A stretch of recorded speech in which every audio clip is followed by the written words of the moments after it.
સમાચારમાં આગળ વધીએ તો નવા નાણાકીય વર્ષથી પ્રજા પર ટોલ ટેક્સનો આર્થિક બોજો ઝીંકાયો છે।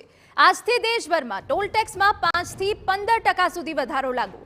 5 થી 40 રૂપિયા સુધીનો ટોલ ટેક્સમાં વધારો ઝીંકાયો હોવાની વિગતો।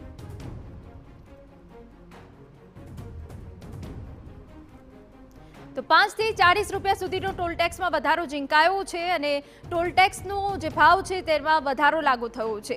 નવા નાણાકીય વર્ષમાં પ્રજા પર ટોલ ટેક્સનો આર્થિક બોજો ઝીંકાયો છે। કેટલાક મહત્વના નિર્ણયો પણ લેવામાં આવ્યા છે, તેમાં આ મોટો નિર્ણય।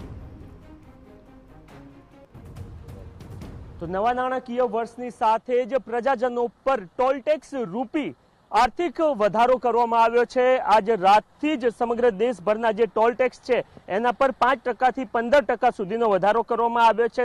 એમાં જો અત્યારે આપ જોઈ રહ્યા છો એ અમદાવાદથી વડોદરાને જોડતો જે એક્સપ્રેસ વે છે એના પર 5 રૂપિયાથી 40 રૂપિયાનો ભાવ વધારો કરવામાં આવ્યો છે। પ્રજાજનો જે વાહન ચાલકો છે તે આપણી સાથે છે, એમની સાથે વાતચીત કરીએ। જી, ભાવ વધારો અમલી થઈ ચૂક્યો છે આજથી, શું કઈ કહેશો તમે? આ ભાવ વધારો આમ તો ખરેખર નાણાકીય વર્ષ પ્રમાણે ખોટો કહેવાય। એકચ્યુઅલમાં ભાવ વધારો હોવો ના જોઈએ। અને એક્સપ્રેસ હાઈવે આ ઓલરેડી કેટલા વર્ષ થઈ ગયા છે, તો હવે તો આ રોડના પૈસા પણ વસૂલ થઈ ગયા છે। તો મારા અંદાજ પ્રમાણે આ રોડ તો હવે ફ્રી કરી દેવો જોઈએ। ઓકે, તો ફ્રી કરી દેવી જોઈએ એ પ્રકારની માંગ કરી રહ્યા છે અન્ય લોકો પણ છે, વાહન ચાલકો, એમની સાથે વાતચીત કરીએ કે તેઓ શું કઈ આ સંદર્ભની અંદર કહી રહ્યા છે। જે ટોલ ટેક્સમાં વધારો થયો છે 5 રૂપિયાથી લઈને 40 રૂપિયા સુધી। ટોલ ટેક્સ બાબતે કંઈ નથી વધારો, અમને એના બાબતે કોઈ ઇસ્યુ નથી। ઇસ્યુ છે મારો ફાસ્ટેગનો। ફાસ્ટેગ અહીંયા નથી ચાલતું, ઉદયપુર હાઈવે પર ચાલે છે। એ નંબરથી આઈડી કરે છે અને અહીંયા કેમેરાથી આઈડી થાય, ખબર નહીં કેમ। આખી ફાસ્ટેગ બદલવા મારે 300 રૂપિયા ખોટા ખર્ચવાના થયા। મતલબ એક તરફ જ્યાં ભાવ વધારો કરવામાં આવી રહ્યો છે સાથે આવી સમસ્યાઓ પણ આપી રહ્યા છે। ભાવ વધારાની ખબર નથી પણ આ સમસ્યાઓ તો છે જ।